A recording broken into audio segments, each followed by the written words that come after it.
दोस्रो कोरिन्थी अध्याय 1। परमेश्वरको इच्छाद्वारा ख्रीष्ट येशूका प्रेरित पावल र हाम्रा भाइ तिमोथीबाट कोरिन्थीमा भएका परमेश्वरका मण्डलीलाई र साथै सारा अखैयामा भएका सबै सन्तहरूलाई परमेश्वर हाम्रा पिता र प्रभु येशू ख्रीष्टबाट तिमीहरूलाई अनुग्रह र शान्ति। हाम्रा प्रभु येशू ख्रीष्टका परमेश्वर तथा पिता, करुणामय पिता र सबै सान्त्वनाका परमेश्वरलाई प्रशंसा होस्। उहाँले हामीलाई सबै दुःखमा सान्त्वना दिनुहुन्छ ताकि हामीले पनि परमेश्वरबाट पाएको त्यही सान्त्वनाले कुनै पनि दुःखमा परेकाहरूलाई सान्त्वना दिन सकौँ। किनकि जसरी हामी ख्रीष्टका कष्टमा प्रशस्त गरी सहभागी हुन्छौँ, त्यसरी नै ख्रीष्टद्वारा सान्त्वनामा पनि प्रशस्त मात्रामा हामी सहभागी हुन्छौँ। हामीले दुःख पायौँ भने यो तिमीहरूका सान्त्वना र उद्धारको निम्ति हो। हामीले सान्त्वना पायौँ भने पनि त्यो तिमीहरूका सान्त्वनाको निम्ति हो। हामीले भोगेका त्यही दुःखहरू तिमीहरूले धैर्य साथ सहँदा तिमीहरू पनि त्यही सान्त्वना अनुभव गर्छौ। तिमीहरूका निम्ति हाम्रो आशा दृढ छ, किनकि हामी जान्दछौ कि जसरी तिमीहरू हाम्रा दुःखमा सहभागी छौ, त्यसरी नै हाम्रो सान्त्वनामा पनि तिमीहरू सहभागी हुनेछौ। भाइ हो, हामीले एसियामा भोगेका दुःखको विषयमा तिमीहरू अजान रहो भने हामी चाहदैनौ, किनकि हामी सहन नसक्ने किसिमले यति साह्रो मिचिएका थियौँ कि जीवनदेखि हामीले हरेस खाइसकेका थियौँ। हामीलाई त मृत्युदण्ड नै पाए झैँ लागेको थियो। हामी आफैमाथि होइन, तर मृतकहरूलाई जीवन दिई उठाउनु हुने परमेश्वरमाथि हामी भर परौँ भनेर यो हुन आयो। उहाँले हामीलाई यस्तो भयानक जोखिमबाट छुटाउनु भयो अनि उहाँले हामीलाई छुटाउनु हुनेछ। उहाँमाथि नै हामीले हाम्रो भरोसा राखेका छौँ कि उहाँले हामीलाई फेरि पनि छुटाउनु हुनेछ। तिमीहरूले पनि प्रार्थनाद्वारा हामीलाई सहायता गर्नै पर्छ। तब धेरै प्रार्थनाको प्रत्युत्तरमा हामीलाई प्राप्त भएको आशिषको निम्ति धेरैले हाम्रो पक्षमा धन्यवाद चढाउनेछन्। यस कुरामा हामी गर्व गर्छौँ अनि हाम्रो विवेकले पनि त्यसको गवाही दिन्छ कि संसारमा र विशेष गरी तिमीहरूसँगको हाम्रो सम्बन्धमा हामी पवित्रता र ईश्वरीय सत्यतामा चलेका छौँ। यो सांसारिक बुद्धि अनुसार होइन, तर परमेश्वरको अनुग्रहबाट हो। किनकि तिमीहरूले पढ्न र बुझ्न नसक्ने केही कुरा हामी तिमीहरूलाई लेख्दैनौँ र म आशा गर्दछु कि तिमीहरूले पूर्ण रूपले बुझ्नेछौ कि जसरी तिमीहरूले हामीलाई केही मात्रामा बुझेका छौ, त्यसरी नै हाम्रा प्रभु येशूको दिनमा तिमीहरूले हामीलाई सम्पूर्ण प्रकारले बुझ्नेछौ र तिमीहरू हाम्रा निम्ति गर्व गर्न सक्नेछौ जसरी हामी तिमीहरूका निम्ति गर्व गर्न सक्नेछौ।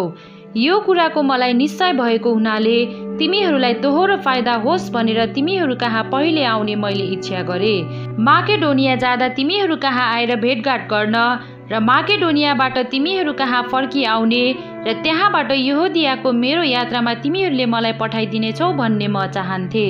यो गर्न चाहँदा मैले अस्थिरता देखाएर के मैले आफ्नो योजना बनाउँदा संसारिक मानिसले जस्तै एउटै मुखले हो र होइन पनि भन्ने हो र? परमेश्वर विश्वासयोग्य हुनु भए जे हाम्रो वचन पनि हो र होइन भएको छैन। किनभने सिलास, तिमोथी र मैले तिमीहरूका बीचमा प्रचार गरेका परमेश्वरका पुत्र येशू ख्रीष्ट हो र होइन हुनुहुन्न थियो, तर उहाँमा सधैँ हो मात्र छ। किनकि परमेश्वरका सबै प्रतिज्ञाहरू उहाँमा हो हुन्छ। यसै कारण उहाँद्वारा परमेश्वरका महिमाको निम्ति हामी आमेन भन्छौँ।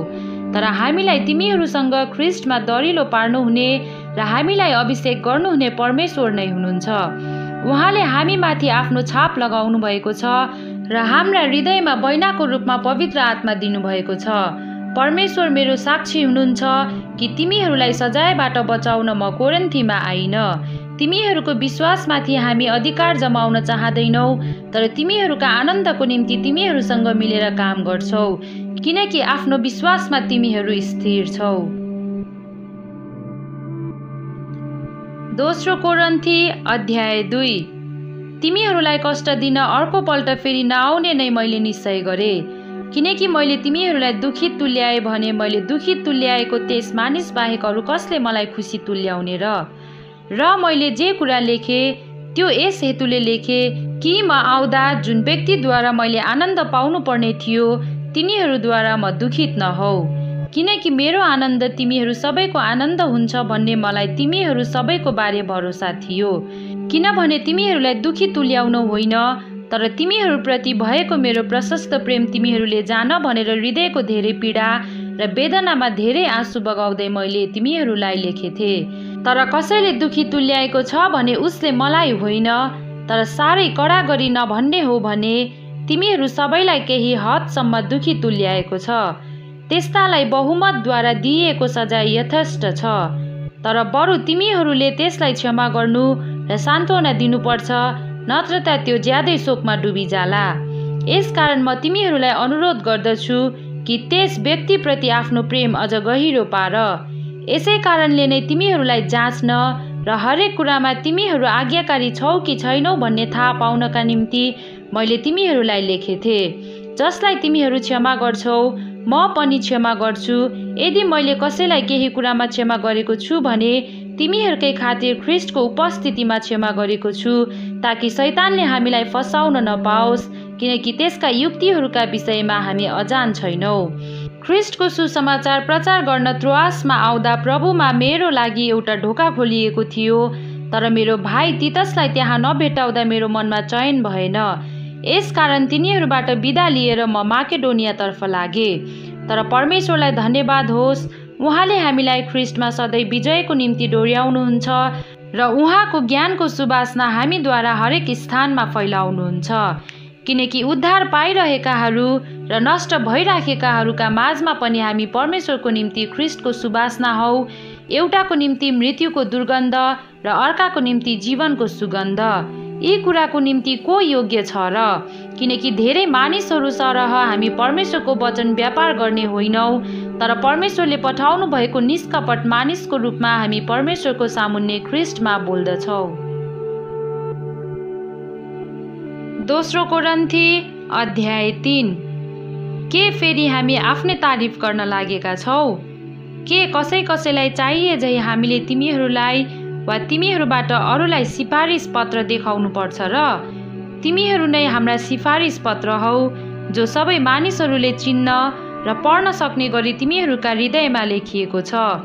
तिमीहरूले नै देखाउँदछौ कि तिमीहरू ख्रीष्टका पत्र हौ, अर्थात् हाम्रो सेवाको फल, जुन पत्र मसीले होइन तर जीवित परमेश्वरका आत्माले लेखिएको हो, ढुङ्गाका पाटीमा होइन तर मासुका हृदय पाटीमा।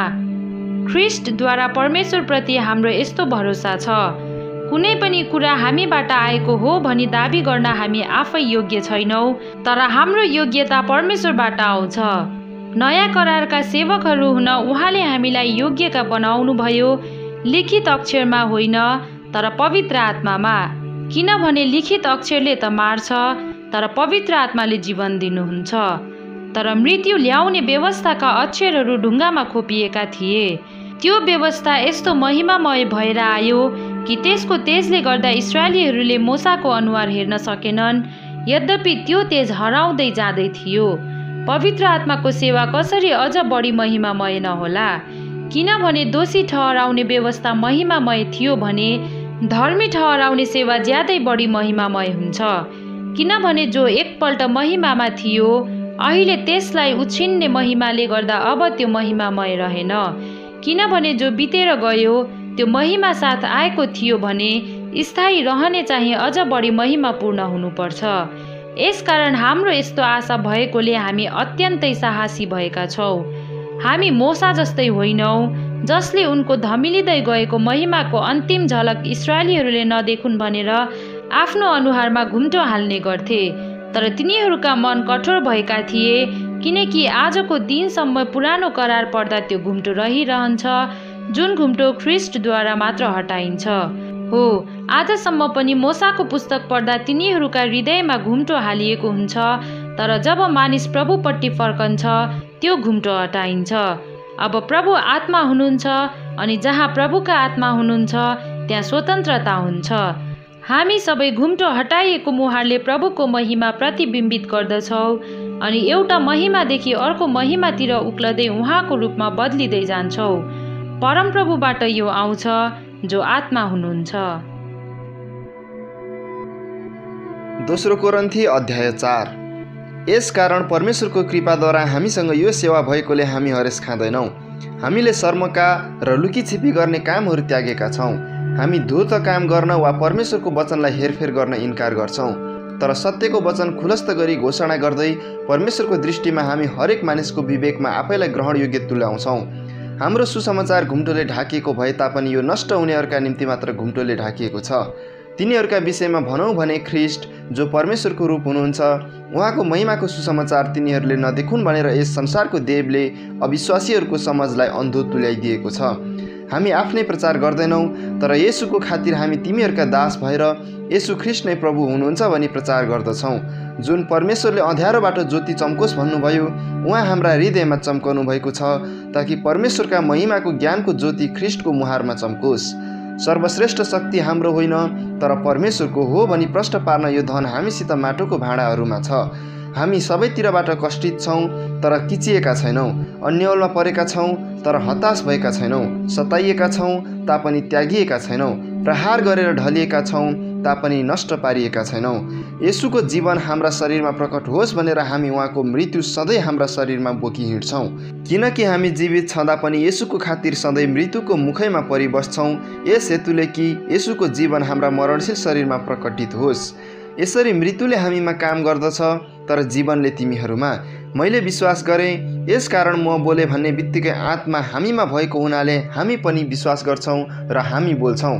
हामी जान्दछौँ कि प्रभु येशूलाई जीवित पार्नुहुनेले हामीलाई पनि येशूसँग जीवित पार्नुहुनेछ र उहाँले नै हामीलाई तिमीहरूसँग उहाँको उपस्थितिमा ल्याउनुहुन्छ, किनभने यी सब तिमीहरूकै खातिर भएका हुन्, ताकि जसरी अनुग्रह धेरैभन्दा धेरै मानिसहरू कहाँ फैलिँदै जान्छ, त्यसरी नै परमेश्वरका महिमाको निम्ति धन्यवाद दिने काम पनि बढ्दै जाओस्। यसकारण हामी हरेस खाँदैनौँ। हाम्रो बाह्य मनुष्यत्व नाश हुँदै गए तापनि हाम्रो आत्मिक मनुष्यत्व चाहिँ दिनदिनै नयाँ हुँदै जान्छ, किनकि हाम्रो हलुको र क्षणभरको कष्टले हाम्रा निम्ति अतुलनीय तथा अनन्तको महान महिमा तयार गरिरहेछ। हामी दृश्य कुरालाई होइन, तर अदृश्य कुरालाई हेर्छौँ, किनभने दृश्य कुरा क्षणिक हुन्छन्, तर अदृश्य कुरा चाहिँ अनन्तसम्म रहन्छन्। 2 कोरिन्थी अध्याय 5। किनभने हामी जान्दछौँ कि हामीले बास गरेको यो पार्थिव शरीर ढली गए तापनि स्वर्गमा अनन्तसम्म रहने परमेश्वरले दिनुभएको हाम्रो घर छ, जो हातले बनाइएको होइन। यहाँ वास्तवमा हामी व्याकुल छौँ र स्वर्गीय डेरा धारण गर्ने उत्कट इच्छा गर्छौँ, किनभने त्यो धारण गरेर हामी नाङ्गा हुने छैनौँ, किनकि यस डेरामा हुँदा चिन्ताले हामी सुस्केर हाल्छौँ। हामी नाङ्गा हौँ भनेर होइन, तर अझ बढी वस्त्र धारण गरौँ भनेर हो, ताकि जो मरणशील छ त्यो जीवनमा समावेश होस्। अब हामीलाई यस कुराको निम्ति तयार पारिदिने परमेश्वर नै हुनुहुन्छ, जसले हामीलाई बैनाको रूपमा पवित्र आत्मा दिनुभएको छ। यसकारण हामीलाई सम्पूर्ण भरोसा छ। हामी जान्दछौँ कि हामी जबसम्म शरीरमा रहन्छौँ तबसम्म प्रभुबाट अलग हुन्छौँ, किनकि हामी विश्वासद्वारा हिँड्छौँ, देखिने कुराको आधारमा होइन। हामीमा पूर्ण भरोसा छ, बरु शरीरबाट अलग भएर प्रभुसँग रहन हामी चाहन्छौँ। यसकारण चाहे हामी शरीरमै हौँ चाहे अलग रहौँ, उहाँलाई प्रसन्न तुल्याउनु नै हाम्रो लक्ष्य हुन्छ, किनकि हामी सबै ख्रिस्टका न्याय आसनको सामुन्ने खडा हुनुपर्छ। यसरी शरीरमा हुँदा आफूले गरे बमोजिम हरेकले असल वा खराब प्रतिफल पाउनेछ। यसकारण प्रभुको भय थाहा गरेर हामी मानिसहरूलाई मनाउँछौँ, तर हामी जे छौँ परमेश्वरले जान्नुहुन्छ र म आशा गर्दछु त्यो तिमीहरूका विवेकमा पनि प्रष्टै होला। हामी फेरि तिमीहरूका सामु आफ्नो तारिफ गर्दैनौँ, तर तिमीहरूलाई हामी गर्व गर्ने मौका दिइरहेछौँ, ताकि तिमीहरूले तिनीहरूलाई जवाब दिन सक, जसले मानिसका हृदयको कुरामा होइन तर बाहिरी कुरामा घमण्ड गर्छन्। यदि हाम्रो होस ठेगानमा छैन भने यो परमेश्वरको निम्ति हो, अनि यदि हामी ठिक होसमा छौँ भने यो तिमीहरूका निम्ति हो। ख्रिस्टको प्रेमले हामीलाई बाध्य गराउँछ, किनभने हामीलाई यो निश्चय छ कि सबैका निम्ति एकजना मर्नुभएको हुनाले सबै मरे। उहाँ सबैका निम्ति मर्नुभयो, ताकि बाँच्नेहरू अब उसो आफ्नै निम्ति बाँच्ने होइन, तर उहाँको निम्ति बाँचुन्, जो तिनीहरूका खातिर मर्नुभयो र फेरि जीवित पारी उठाइनुभयो। यसरी अब उपरान्त हामी कसैलाई मानिसको दृष्टिकोणले हेर्दैनौँ। हामीले ख्रिस्टलाई एक समय मानिसको दृष्टिकोणले हेरेका थियौँ, तर अब उपरान्त उहाँलाई त्यसरी हेर्ने छैनौँ। यसकारण कोही ख्रिस्टमा छ भने त्यो नयाँ सृष्टि हो, पुरानो बितिगएको छ, हेर नयाँ आएको छ।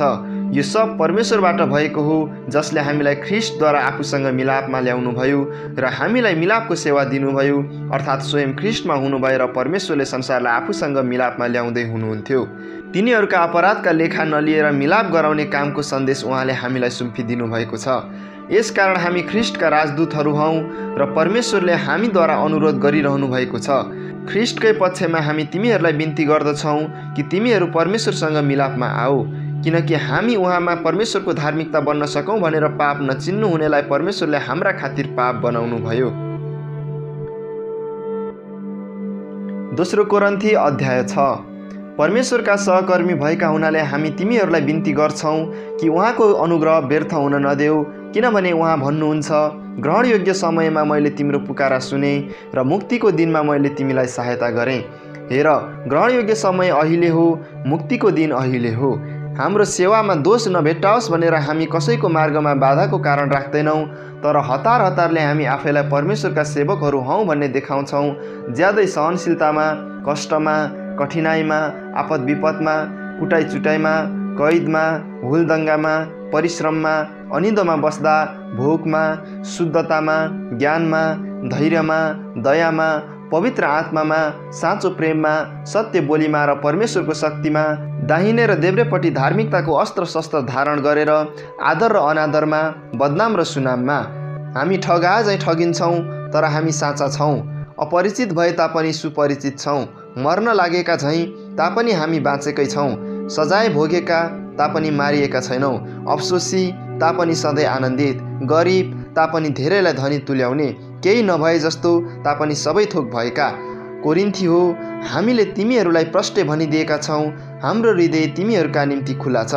तिमीहरूप्रतिको हाम्रो स्नेह कम भएको छैन, बरु तिमीहरूको हामीहरूप्रतिको स्नेह पो कम भएको छ।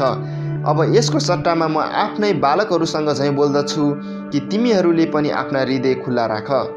अविश्वासीहरूसँग एउटै जुवामा ननारियो, किनकि धर्म र अधर्मको के साझेदारी हुन्छ, अथवा अँध्यारोसँग उज्यालोको के सहभागिता, ख्रीष्टको बेलियालसँग के सरोकार, वा विश्वास गर्नेको विश्वास नगर्नेसित के समानता, मूर्तिहरूसँग परमेश्वरको मन्दिरको के सम्झौता। किनभने हामी जीवित परमेश्वरका मन्दिर हौँ, जसरी परमेश्वरले भन्नुभएको छ, म तिमीहरूमा बास गर्नेछु र तिमीहरूका बीचमा हिँडडुल गर्नेछु र म तिमीहरूका परमेश्वर हुनेछु अनि तिनीहरू मेरा प्रजा हुनेछन्। यसकारण तिनीहरूका बीचबाट निस्केर आऊ र तिनीहरूबाट तिमीहरू अलग हौ, परमप्रभु भन्नुहुन्छ। अशुद्ध कुरा केही नछौ र म तिमीहरूलाई ग्रहण गर्नेछु।